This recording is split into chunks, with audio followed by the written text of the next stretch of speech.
It began with a letter that looked more like a ransom note than an official notice. Thick envelope, bold red stamp, and all-caps lettering screaming final warning.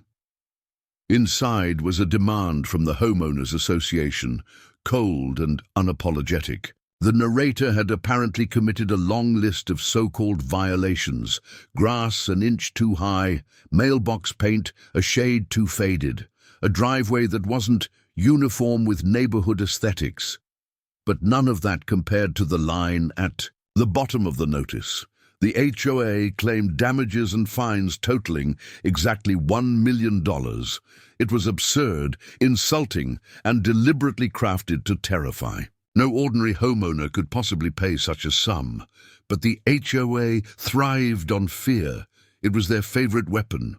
The board, a cluster of self-appointed neighborhood tyrants, wielded fines like hammers, breaking down anyone who dared to resist. Their control.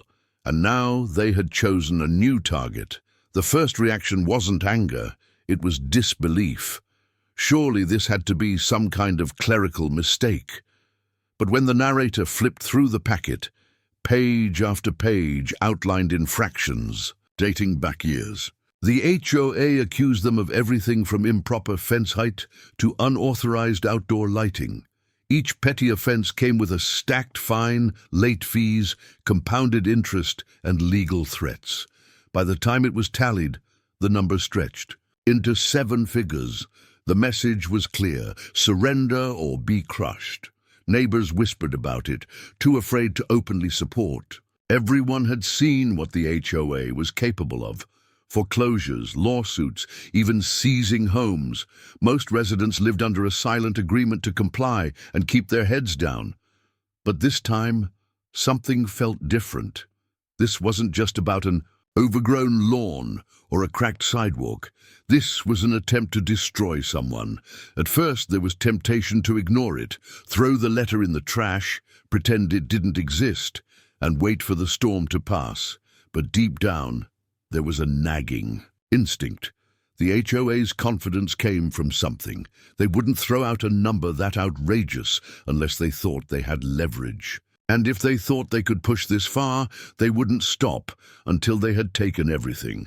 So instead of ignoring it, the narrator went searching. The first step was pulling out the original deed. Old papers, yellowed with time, still bore the ink signatures of past owners. Boundaries were carefully described, measurements, landmarks, markers long since buried or replaced. At a glance, nothing seemed unusual. But curiosity had been sparked.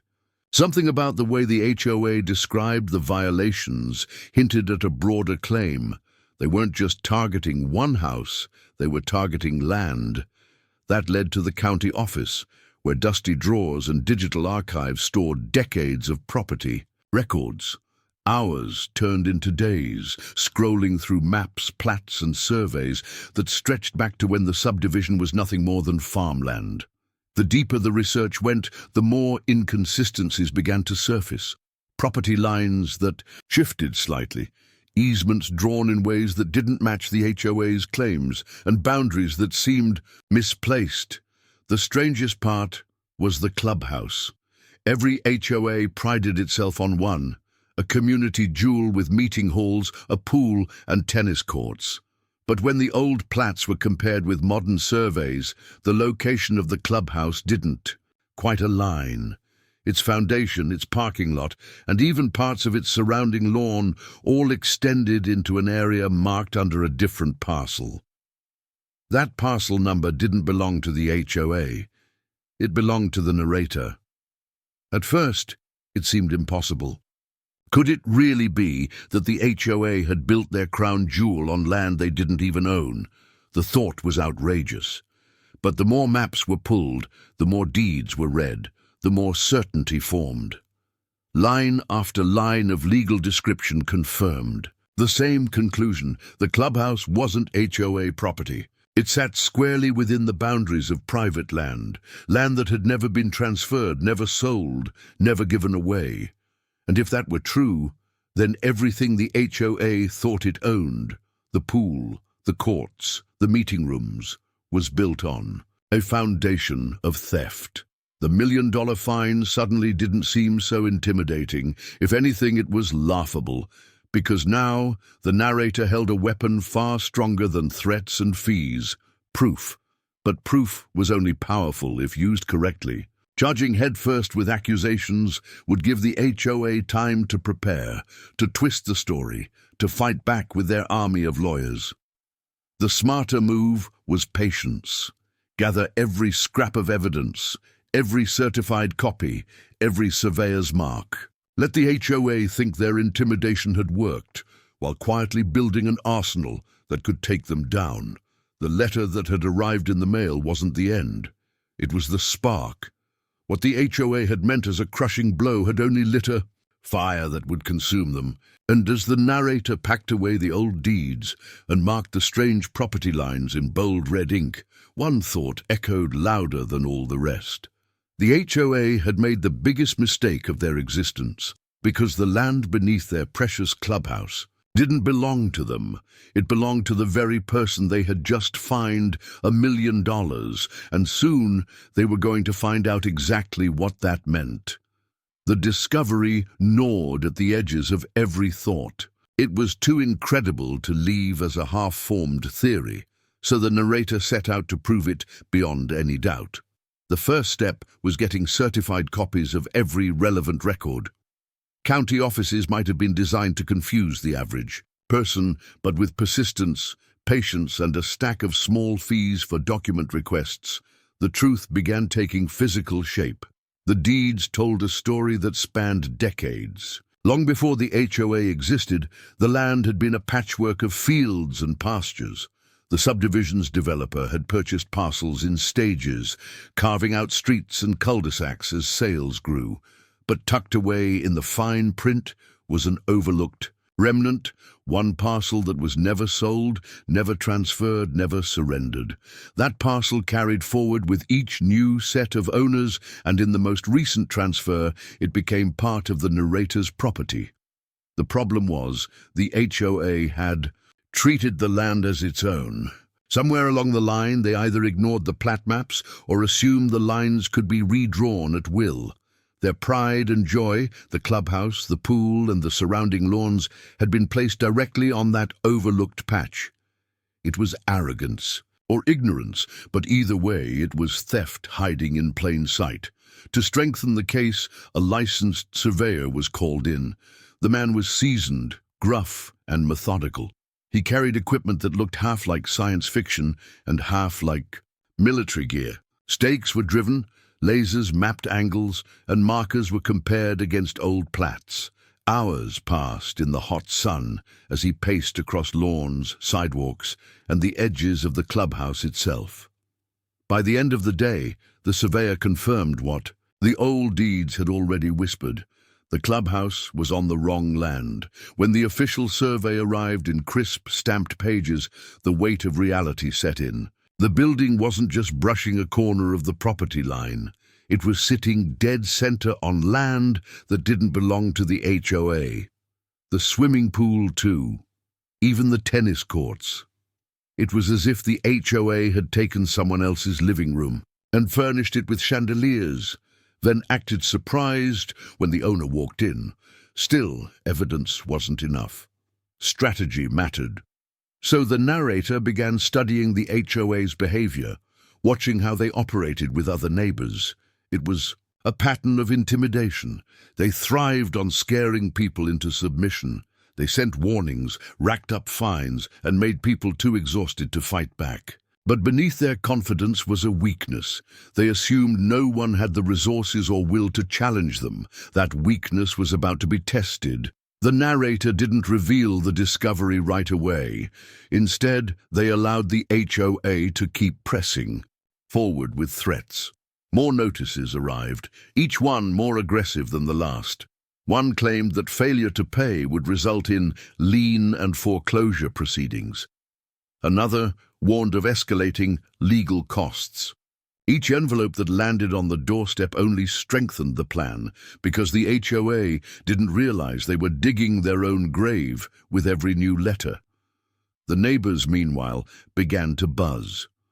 Rumors traveled faster than official news. Some whispered that the HOA was preparing to make an example out of someone. Others speculated about secret legal battles. The board strutted around as if victory was already theirs. They spoke loudly at the clubhouse about how certain residents needed to be taught a lesson.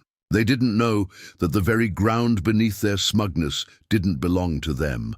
The narrator, calm and quiet, kept stacking the evidence. Certified deeds, surveyor's maps, plat overlays, even aerial photographs that showed the clubhouse. Squarely within the wrong borders, the evidence formed a wall no HOA lawyer could climb, but the time wasn't right to reveal it. Not yet. Timing would decide how devastating the blow would be. Still, patience had its limits. One evening, after spreading the maps across the kitchen table, the narrator realized just how much power this discovery held. It wasn't just about defending against the $1 million fine anymore. It was about leverage. If the HOA's entire empire rested on stolen ground, then their authority was weaker than anyone realized. The clubhouse wasn't just a building. It was the centerpiece of their identity, the crown jewel of their control. Losing it would mean losing credibility, prestige, and power over the neighborhood. And if it could be proven that the land had never belonged to them, then everything they'd built was nothing more than an illusion. That realization lit a fire that no threat could extinguish. For now, the evidence stayed locked away in a secure folder.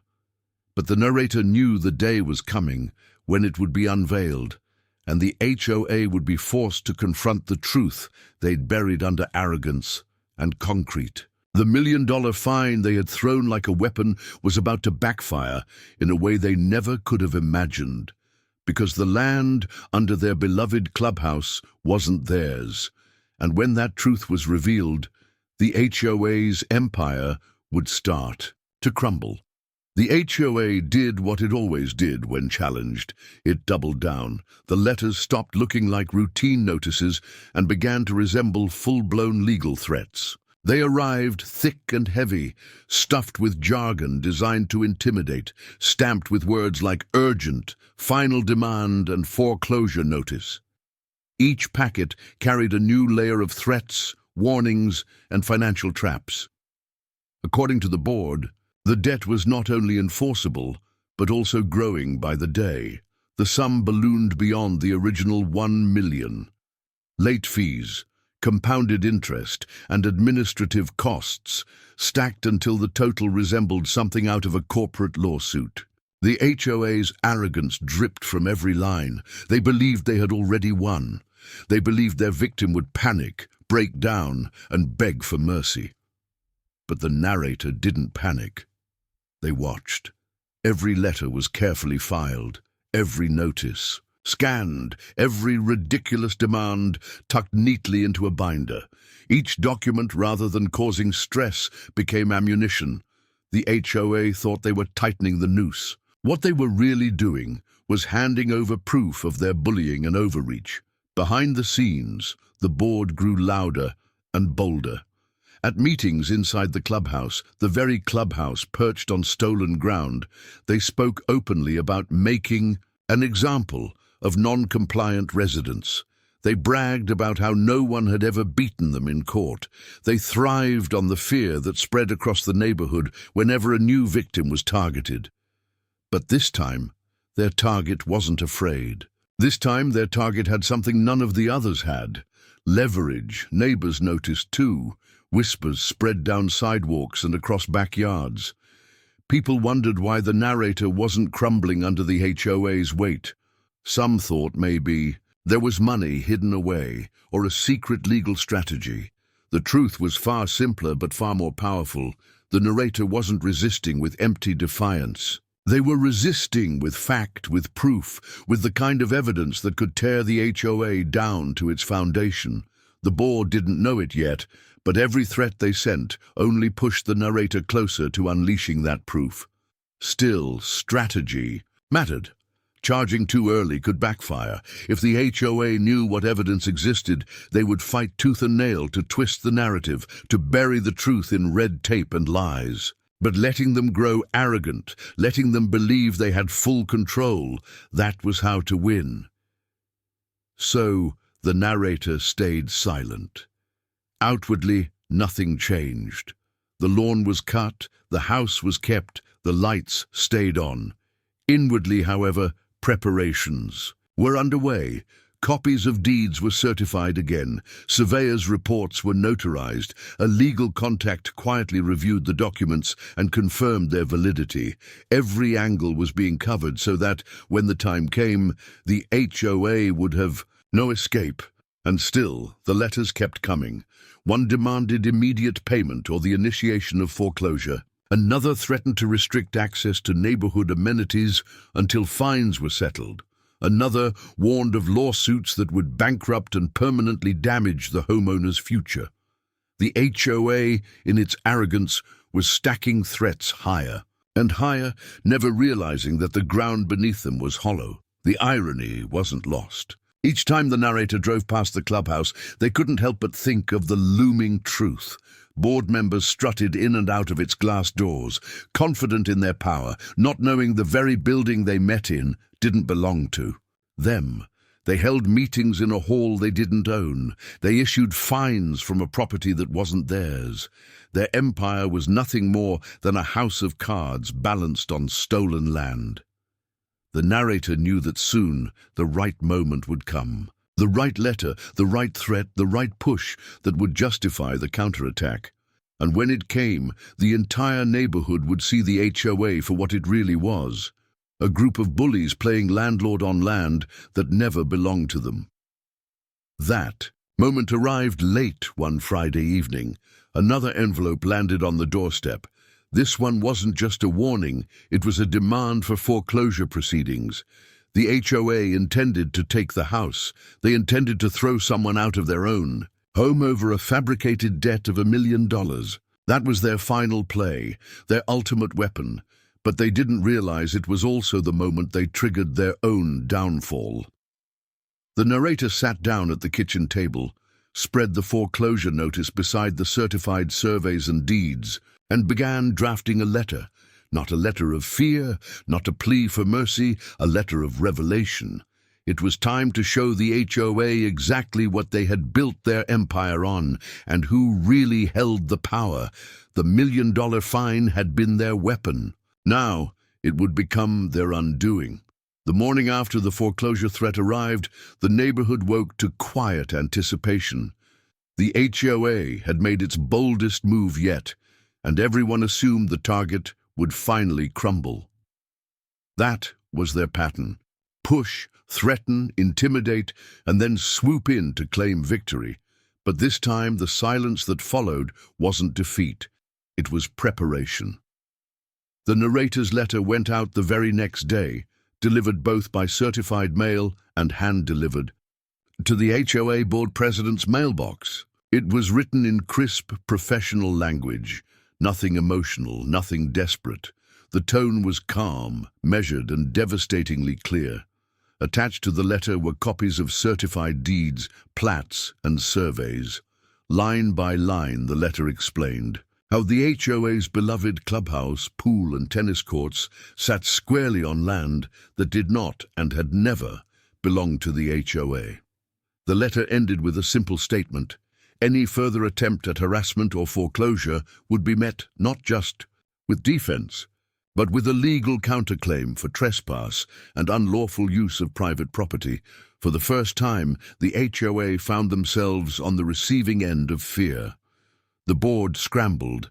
An emergency meeting was called in the very building now under dispute. Voices rose behind closed doors, loud enough that passers-by could hear the panic. They had built their power on intimidation, but now they faced the possibility that the very ground beneath them could be stripped away. Some members pushed for denial. They suggested calling it a mistake, brushing off the claim as fraudulent. Others demanded legal review, terrified that the evidence might be real. The president, red-faced and defiant, insisted they double down again, but even he couldn't ignore the documents staring back at him. The plat maps, the surveyor's stamps, the historic deeds, each one undeniable, each one a nail in the coffin of their authority. The community noticed the shift. For years, the HOA had walked with swagger, issuing threats with confidence. Now, the board members looked unsettled, avoiding eye contact with neighbors, whispering instead of boasting. Residents began asking quiet questions. What's going on? Why does the HOA look nervous? The rumors spread faster than ever, and suspicion turned toward the clubhouse itself. For the narrator, this was only the beginning. The HOA's letter of foreclosure had been a threat. Now it became the justification to escalate. A lawyer was brought in, not to defend against the $1 million fine, but to prepare an offensive strike. Trespass, unlawful use, possible damages for decades of unauthorized construction and use of private land. The clubhouse, the pool, the amenities, all of it was evidence of the HOA's arrogance and carelessness.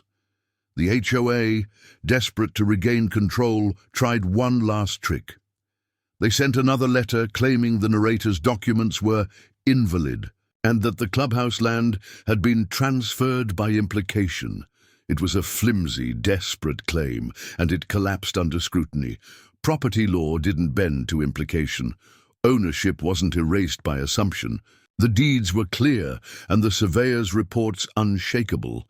But denial had always been the HOA's favorite weapon, and they wielded it even as it shattered in their hands.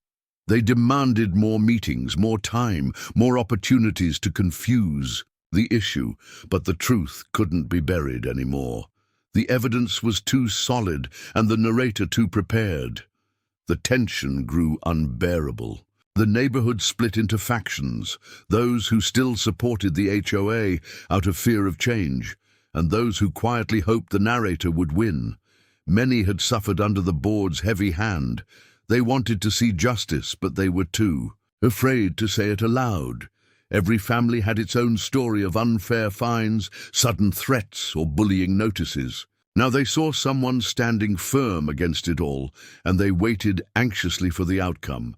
The narrator didn't waste time. With the foreclosure threat still fresh, the lawyer filed the paperwork. A counterclaim. The HOA was officially being sued for unlawful occupation and use of private land. What had begun as a ridiculous $1 million fine had now turned into a battle that threatened to dismantle the HOA's empire entirely. Inside the clubhouse, panic spread like wildfire. Their fortress wasn't just under attack, it was sitting on stolen ground. Every meeting, every pool party, every board vote had been hosted on land they didn't own. And now, the owner was coming for it all. The board tried to hold their composure in public, but the cracks showed. Their letters grew less confident, their threats less bold. They still clung to intimidation, but even they seemed to sense that the tide had shifted. The community waited in silence, sensing something historic was about to happen. The narrator had made the first move, and the HOA's power was beginning to crumble. What had once been a one-sided game of fear had transformed into a battle where the board no longer held the upper hand. And with the court date set, the HOA realized they weren't just fighting for a fine anymore. They were fighting for their very existence. The courthouse was nothing like the HOA's clubhouse. There were no banners, no self-important board members presiding from folding tables, no smug smirks of power. Here, the HOA wasn't in control. Here, the law ruled. And the law didn't bend to intimidation. The case drew more attention than anyone expected. Word had spread quickly through the neighborhood, and curious residents slipped into the back of the courtroom to watch. Many had been victims of the board's heavy hand, fined for petty violations, or threatened into silence. Now they wanted to see if the bully could finally be beaten. The HOA entered with a wall of lawyers, confident at first, but their bravado didn't last long. They filed stacks of motions, tried to dismiss the case, and even accused the narrator. A fraud. But every claim they made was answered with documents too solid to dispute: certified deeds, stamped surveys, plat maps that went back decades. Each piece of evidence stripped away their arguments, like layers of wallpaper peeling from a rotten wall. The HOA's lawyers tried to confuse the issue, speaking in circles about easements and implied transfers. But when the judge leaned over the documents, tracing the survey lines with a finger, the truth was impossible to ignore. The clubhouse, the pool, the tennis courts, every inch of it sat on land that had never legally belonged to the HOA.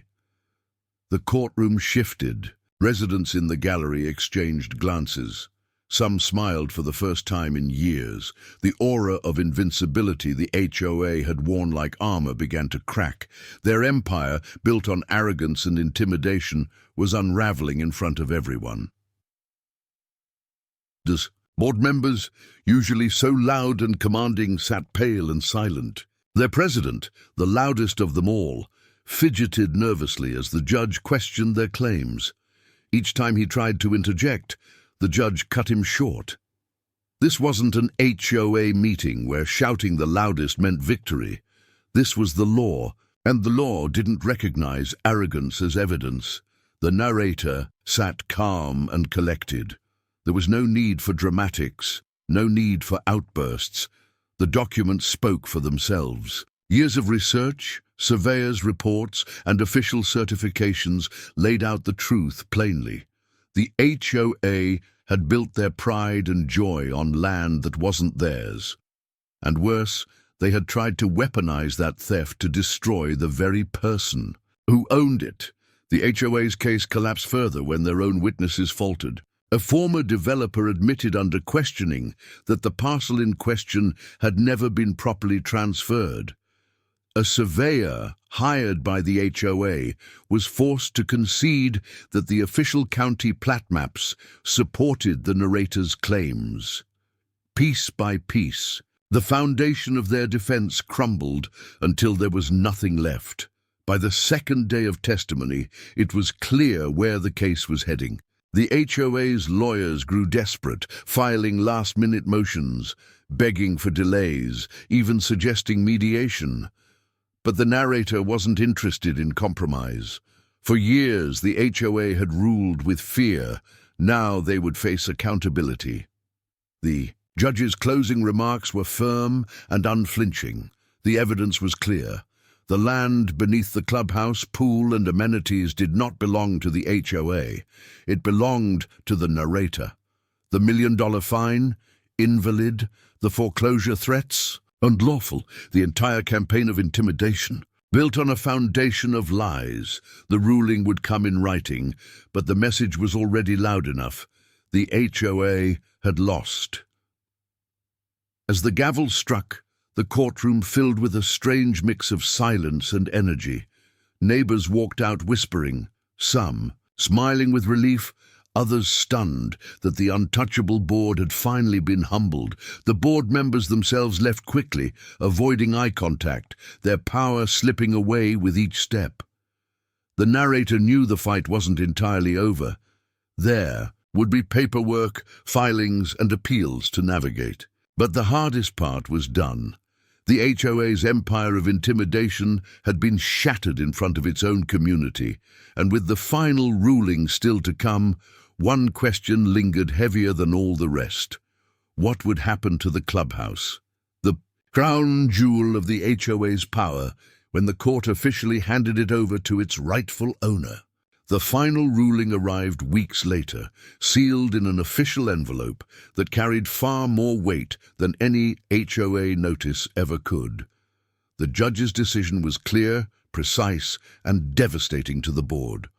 The parcel of land on which the clubhouse, pool, and tennis courts stood belonged fully and legally to the narrator. The HOA had no rights to it.